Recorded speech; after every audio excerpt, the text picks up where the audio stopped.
Gente, quando somos crianças, o que mais ouvimos dos nossos pais, quando vai ficando um pouco tarde, já está na hora de dormir, não é?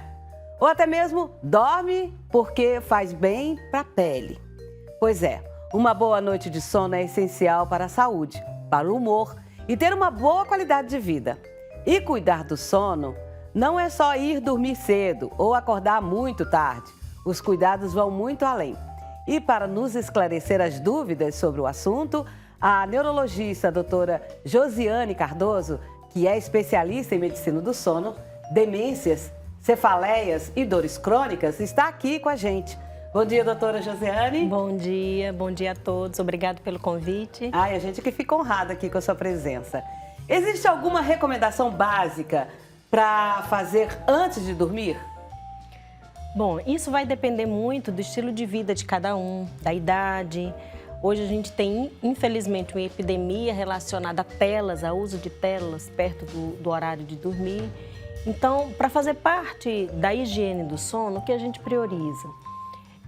Pelo menos 2 horas antes, reduzir ou se ausentar de ambientes com muita luminosidade. As telas, independente de qual espécie, de computador, televisão, ter um bom ambiente para dormir. Então, uma boa cama, um lugar silencioso, agradável para o sono. E manter uma rotina. É importante a gente ter sempre ou próximo um horário para deitar e um horário para levantar. Como você falou no início, a questão de deitar mais tarde e acordar mais tarde. Isso é correto? O correto é a gente tentar ir para a cama, e isso independente da idade, até as 22 horas, porque a gente aproveita o pico do nosso hormônio do sono, que é a melatonina, e tentar acordar mais cedo, para a gente aproveitar um outro pico de hormônio, que é do cortisol, que é o nosso hormônio do alerta. O nosso corpo, o nosso cérebro, ele não tem um relógio cronológico, 10 horas, 11 horas, 23, está na hora de dormir ou acordar. Isso é baseado conforme estímulos luminosos, estímulos externos, né? E conforme esse vai e vem dos hormônios. Então, é importante a gente deixar isso mais sincronizado para que o nosso organismo não sofra com insônias, com má qualidade do sono. Doutora, eu já ouvi várias vezes essa questão da tela, tanto de TV, de celular, mas eu ainda não consegui entender por que ela causa tanto mal. O que acontece nos neurônios? A gente fica baratinado? O que é? Além do estímulo luminoso, que como eu falei agora há pouco, o nosso cérebro ele não tem um relógio cronológico. Então, se eu tenho muito estímulo luminoso na nossa frente, aquilo nos dá ao nosso cérebro uma leitura de que é dia, que é luz. Tá. Então, eu fico alerta, né? Então, além do estímulo da tela, o conteúdo. Porque muitas vezes a gente está ali na rede social, a gente não vai para a tela quando a gente chega para ver uma meditação. Não, ninguém vai. Ninguém vai. Então, normalmente são assuntos estimulantes. Então, além da própria luz, que vamos pensar é o maior vilão, o assunto, o conteúdo que está sendo visto através da tela.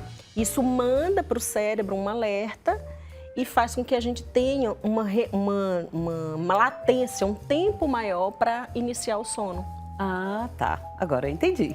E quais são os principais cuidados para ter uma boa noite de sono?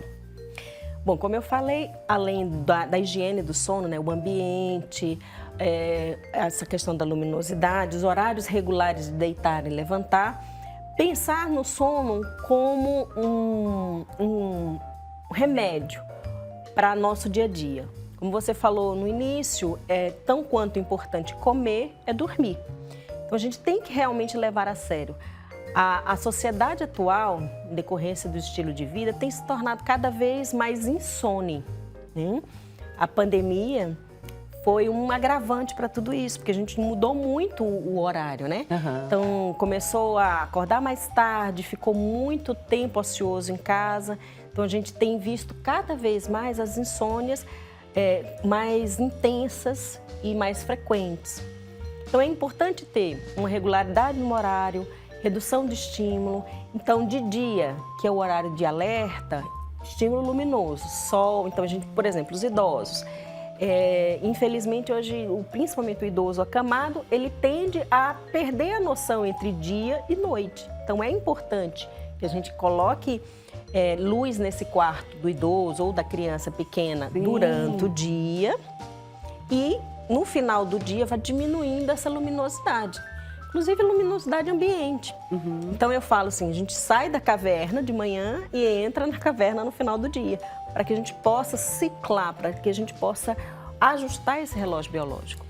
Doutora, muitas pessoas que são ruins para dormir e têm dificuldade para dormir, já me relataram, pessoas do meu convívio, que quando elas trabalham muito, que ralam muito, costumam dizer, nossa, essa noite eu capotei. O corpo cansado propicia isso mesmo? Sim, só que em partes isso é verdade. Quando a gente está mais cansado, fisicamente falando, a gente tem uma tendência a dormir mais rápido, mas não significa dormir melhor. Ah, tá. Entendeu?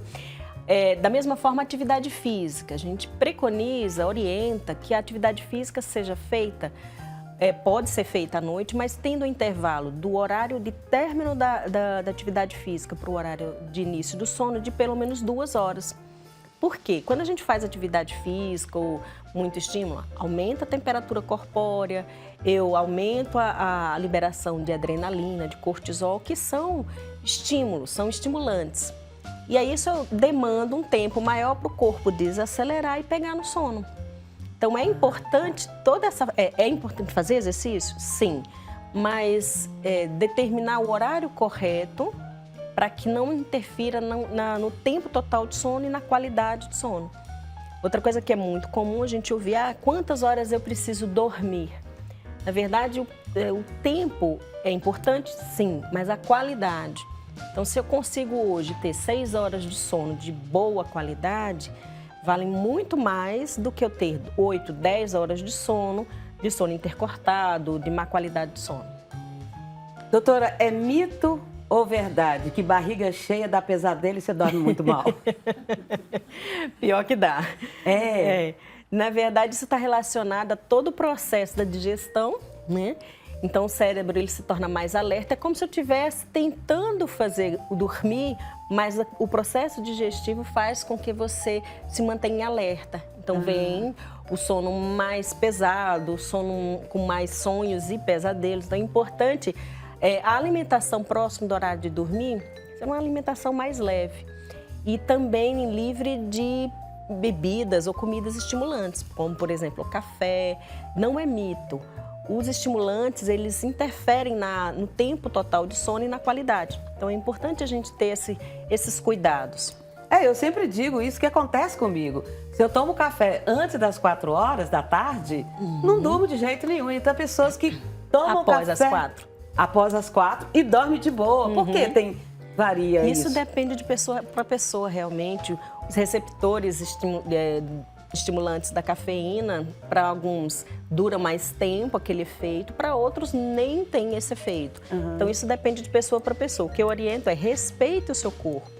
Se o corpo está mostrando que cafeinados, não só cafeinados, bebidas à base de coca, né?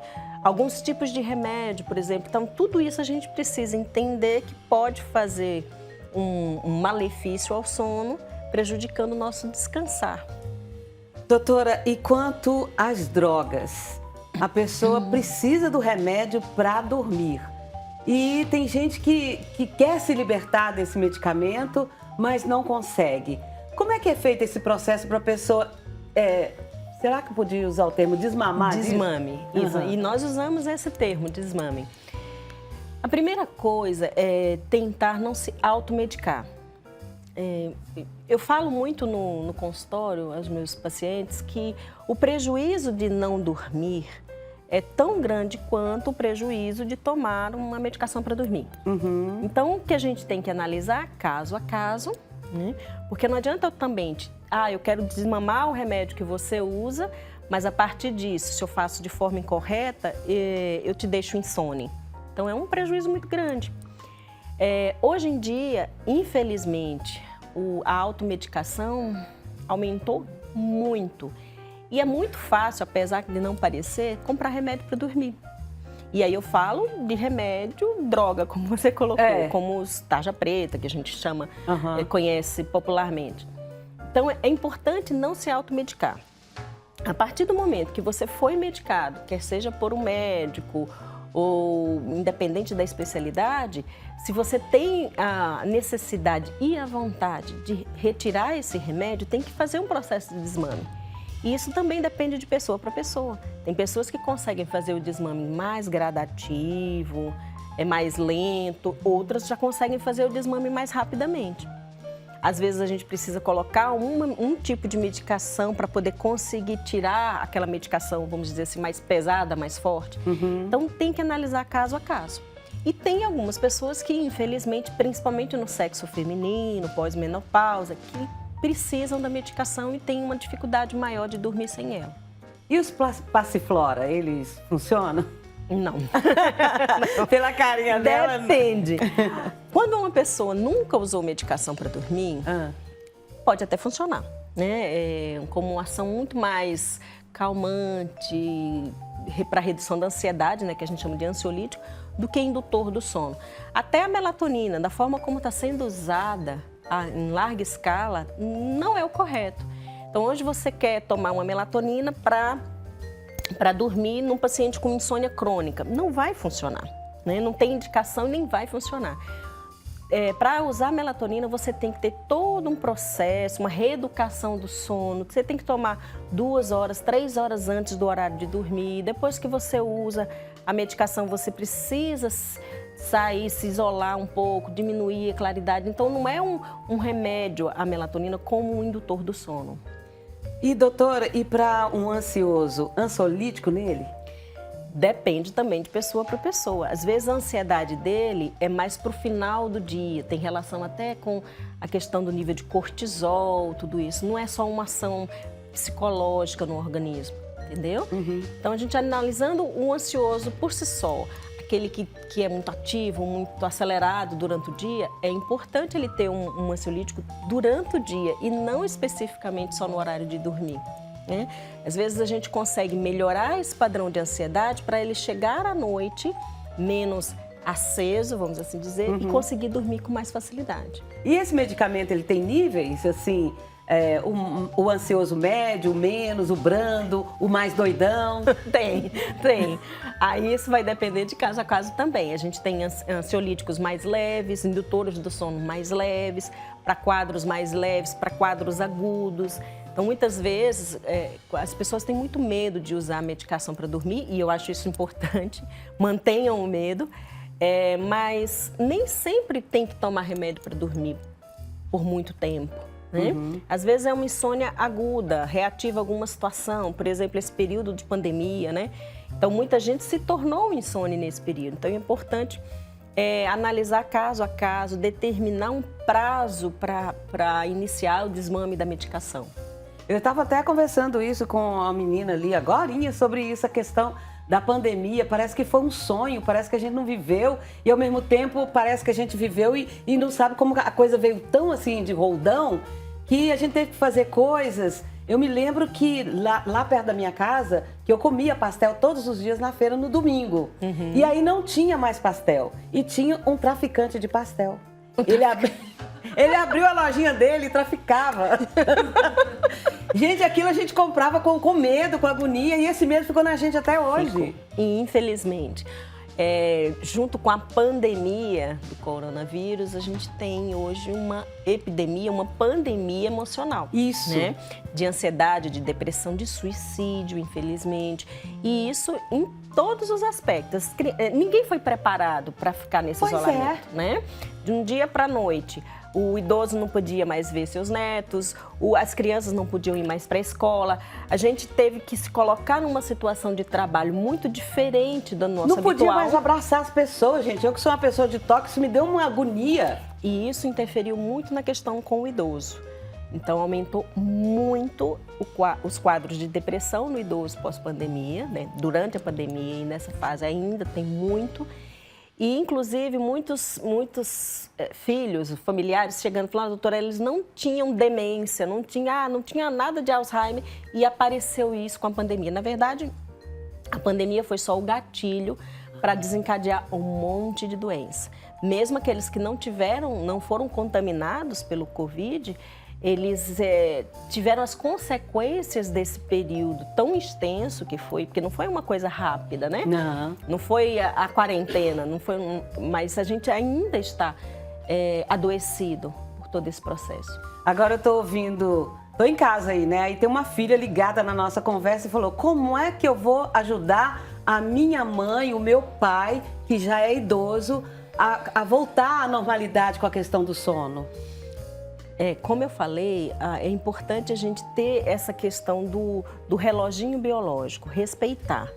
Então, o idoso, se ele está acamado, tirá-lo do quarto no período diurno, literalmente tirar da cama, né? Botar no sol. Botar no sol, mas nem tanto sol, né? Antes das 10. Na luz. Sim. É importante ter esse estímulo de luz. Para a criança também. As crianças, elas ficaram muito reclusas, né? No computador, na internet. Então, fazer com que essas crianças tomem sol, normalmente. Não, sol é demais. Então, é importante fazer um ciclo, ciclar o organismo, né? Então, hora de dormir, hora de acordar. Alimentos mais ricos, mais estimulantes no período diurno e menos estimulante no período após as 16 horas, entendeu? Então, o idoso, ele perdeu muito facilmente essa ciclagem do relógio biológico e a gente precisa retomar esse processo. Então, é importante disciplina. É chato, é cansativo, mas a gente precisa manter uma rotina para que... E nós também, não, para a qualidade não só de vida. Para a qualidade de vida. Nossa, achei tão bom o nosso papo que eu tô até esquecendo que tem mais coisa aqui nesse programa. Bom. Mas eu te peço que volte mais uma vez para a gente conversar, aprofundar mais com essa questão do sono. Sem dúvida nenhuma, estou aqui à disposição. Muito obrigada e bênçãos do Pai Eterno para você e sua família. Muito obrigada a todo mundo.